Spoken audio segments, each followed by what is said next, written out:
Welcome to Geological Shoptalk. In this podcast, we bring you roughly 20 to 25 minutes of practical clinical methods, perspectives, and advice that has its work boots on. Listen in for clinical gems that you can begin to investigate the next time that you walk into clinic.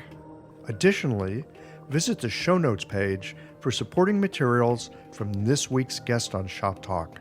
All right, friends, roll up your sleeves. Let's get to work.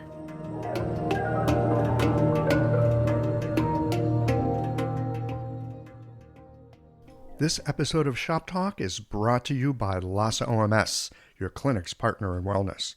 LASA has a special offer for you. Listen for it later in the show.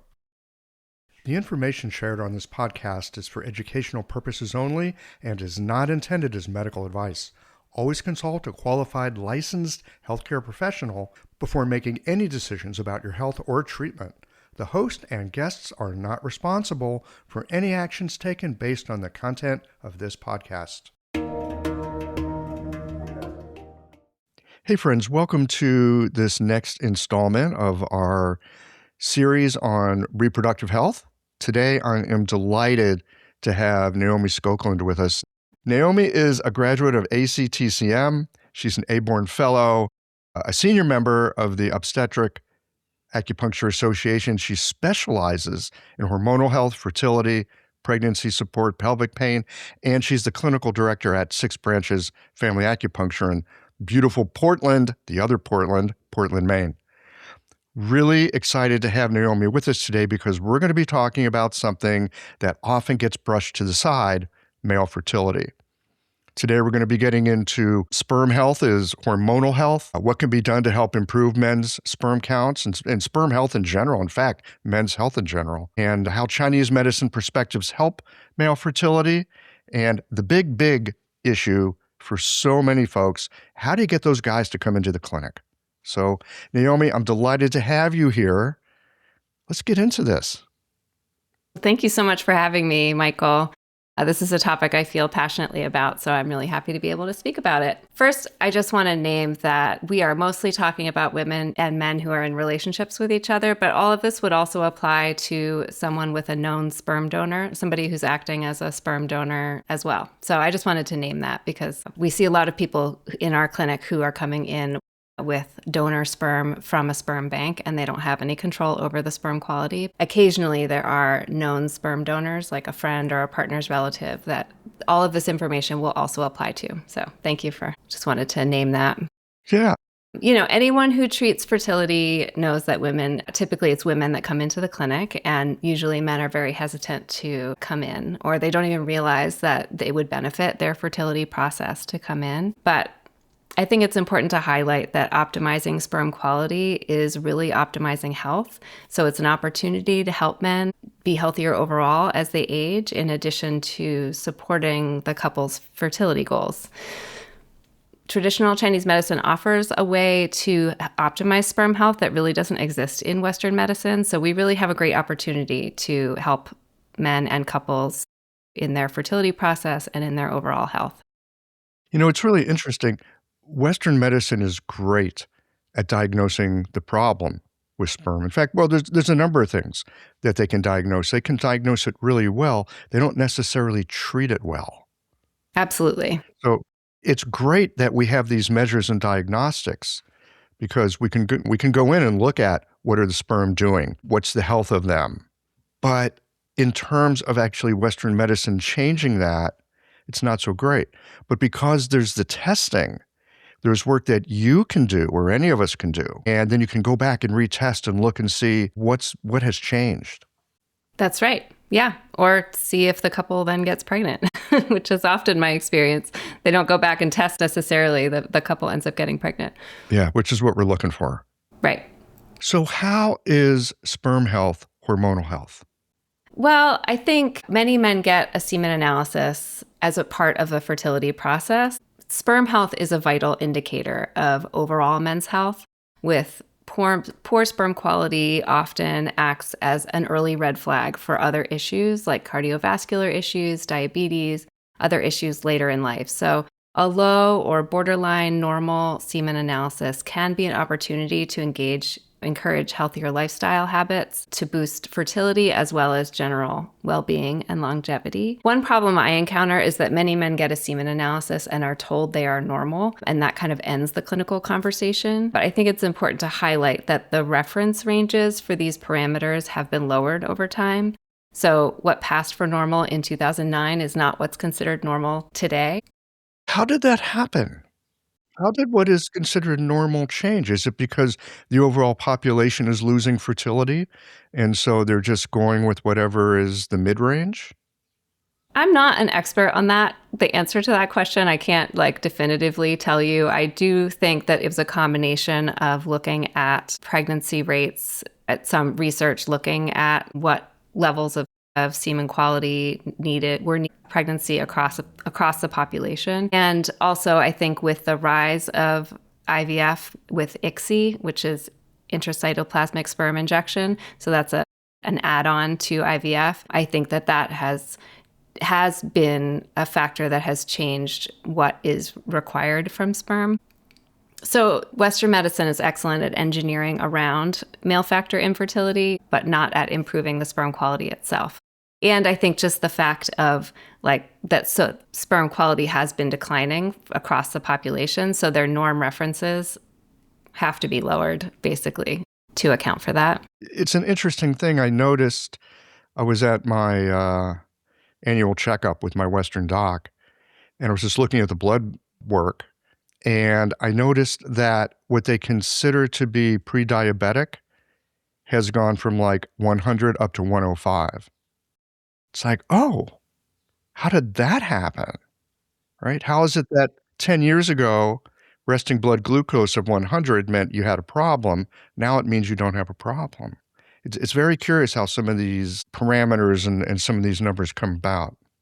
Of course, the real important thing is, what does it mean for the individual? Right. So just about a semen analysis and what it means. A semen analysis measures broad factors like count, motility, morphology, things that can be seen under a microscope. A semen analysis does not assess what's called DNA fragmentation, or basically mitochondrial function, which is very important. When we talk about egg quality or sperm quality, the mitochondrial function is essential to that. And a semen analysis is not looking at that. So a semen analysis is like counting cars in a parking lot and making sure that they can drive straight down the road, but it's not looking at, is it getting good gas mileage, or is there a lot of gunk in the engine or anything like that, sort of the internal workings of the sperm. So there can be sperm quality issues that aren't being measured, or there are sperm quality issues that aren't being measured in the semen analysis, and they can affect fertility outcomes. So I think that it's important to be able to educate our patients about that, and we really should be talking with the women who come in to see us about their male partners or known donors' semen analysis, being able to look at those numbers, because they'll just say, oh, yeah, it was normal, he's fine. And then, of course, they're taking it all on themselves as this is all my fault that we can't get pregnant. I see it again and again and again. Not only do women take it on themselves, but often women are put in that place of, well, the problem's obviously you. Right. Which we're already sort of socialized to take that approach anyway, right? Yeah, so it's really important to bring the guys in. Yeah, definitely. So whenever we are seeing somebody coming in for fertility, a woman coming in for fertility, we should be asking about the male partner's semen analysis if they've had one, and also their lifestyle, dietary habits, medications, supplement use. If we don't ask about that, we're really missing a large part of the case. And I want to highlight, I became really passionate about this topic many years ago when I was early in my practice, pretty new to treating fertility, and a couple came to me and the husband had triple factor male infertility, which means there were 3 things on the semen analysis that were low. Okay, so these are obvious and objective. Right, exactly. Not like, okay, you're in range. It's like, no, you're not in range. Yeah. It was pretty clear that the issue was potentially with him, or at least in part with him. And they had been through multiple IUIs and IVF retrievals and transfers with no success. And they came in to see me. He came to see me. And within a few months, with some herbs and supplements, lifestyle changes, they got pregnant before their next IVF round. Oh, they got pregnant on their own. Yeah. This case, again, I was early on in my practice, and it just really struck me as like this couple has been through so much already. They've spent so much money, so much time and stress. This woman has put so many hormones in her body and gone through surgical procedure to retrieve eggs. And nobody talked to the husband about how much alcohol he was drinking. And it turns out he was drinking beer every night and bourbon on the weekends. He was still living like post-college days, but they were 32 and having trouble getting pregnant.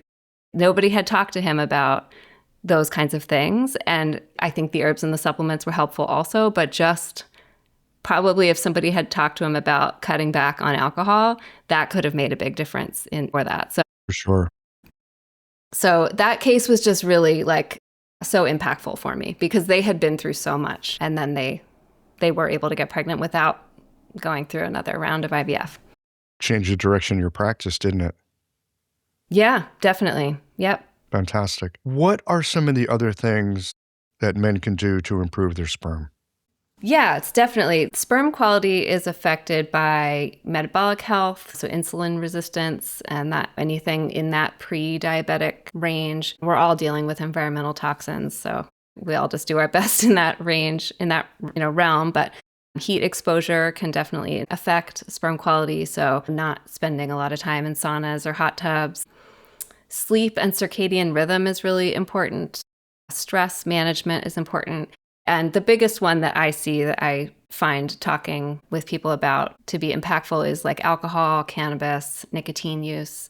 Not to say don't use it at all, but if it's something where the person is using it daily or on a regular basis, then and the couple's not getting pregnant, there's a good chance that that is impacting sperm health. So the good news is that there's a lot that can be done to support sperm quality, and those parameters can significantly improve with 3 to 4 months of targeted intervention. So acupuncture, herbs, antioxidant support.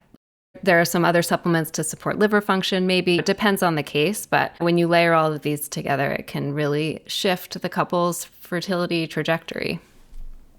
When it comes to the usual things that we think about with Chinese medicine, acupuncture and herbs, are there patterns that you tend to see? Are there deficiencies that can be addressed by particular formulas? Or likewise, are there kinds of excesses? Look, we're just talking about cannabis and alcohol, so damp heat, obviously. What are you thinking about in terms of acupuncture and herbs to help these guys? And again, deficiencies and excesses that seem to be pretty common that you usually end up working with. Yeah.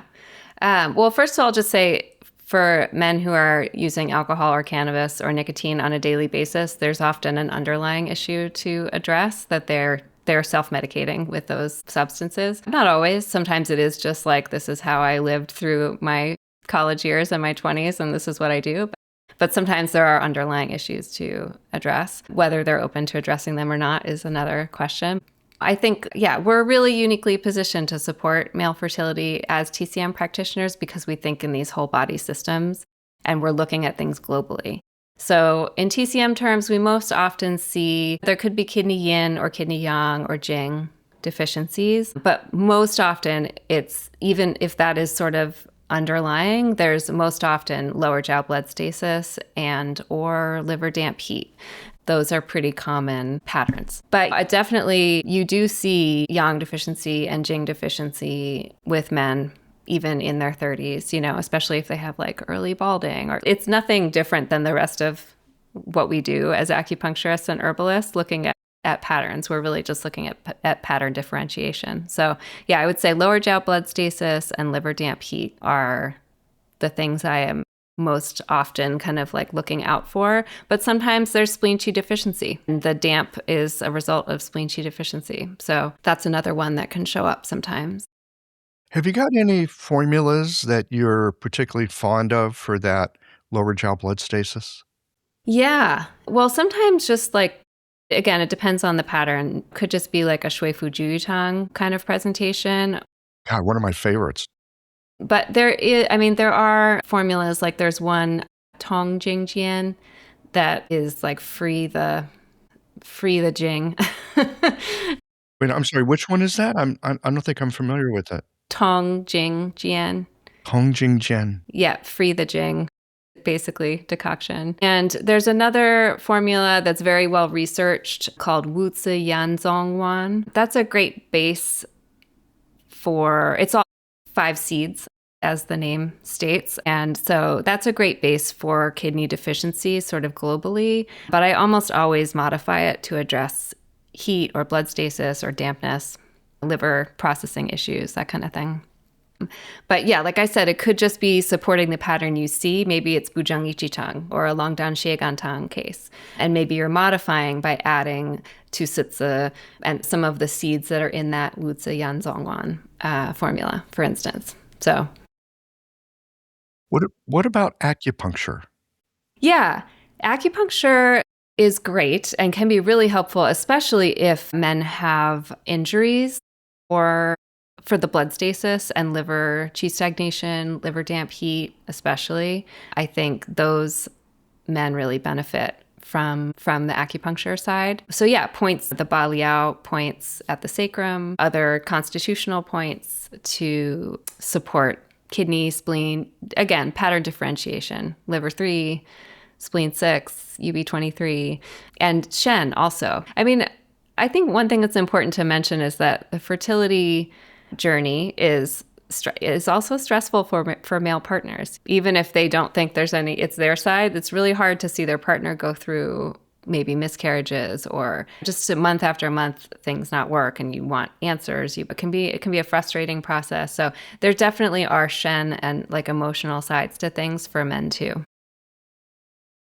I just want to recommend, there's a really great book that came out recently by Olivia Poyer. It's called Integrative Treatment of Male Infertility with Chinese Medicine. And it's a great resource for, I mean, there's a ton of formulas and it's a great resource for anybody who is wanting to learn more about treating male infertility. We'll make sure that's on the show notes page so folks can just go check that out. What do you do? This is the tough one. I know from my practice, the majority of patients I see is women. I think for most people, their practice is majority female. Women tend to take better care of themselves. Guys, if we think we're having a heart attack, we'll drive ourselves to the ER. It's not a joke.